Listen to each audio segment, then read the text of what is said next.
What was the exact moment you realized I'm not making it out of this alive? This happened about a year ago. I was driving back to the city after spending the weekend with my parents. It was around 11:30 p.m. The moon was completely hidden behind thick clouds and the highway stretched on endlessly empty and silent. Wanting to save about 20 minutes, I ignored my instincts and took the Blackwood Creek shortcut. That was my first mistake. The road cut straight through a dense national forest. About 10 miles and a heavy pea soup fog rolled in so suddenly that I had to slow to barely 15 miles per hour. I could hardly see past the hood of my car. Then my headlights hit something.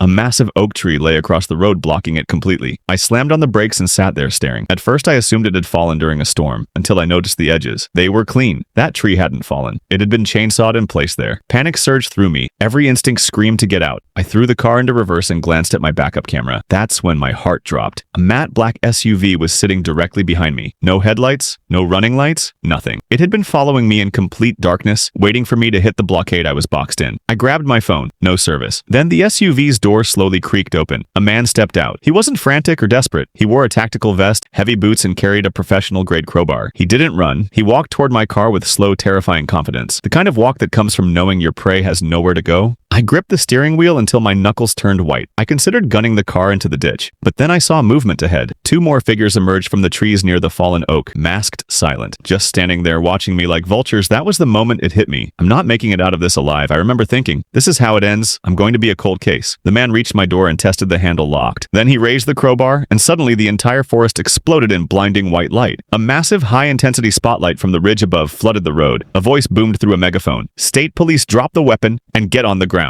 Now. The man didn't hesitate. He bolted into the trees, his shadows disappearing with him. Seconds later, two unmarked interceptors roared down the embankment, sirens screaming through the fog. An officer ran to my car, tapping on the window, making sure I could respond. Later, he told me they'd been running a sting operation on that exact stretch of road for over a week. A local crew had been using the chainsawed log trap to hijack vehicles and dispose of the drivers. If the tactical unit hadn't been watching from that ridge with thermal imaging, I would have vanished without a trace.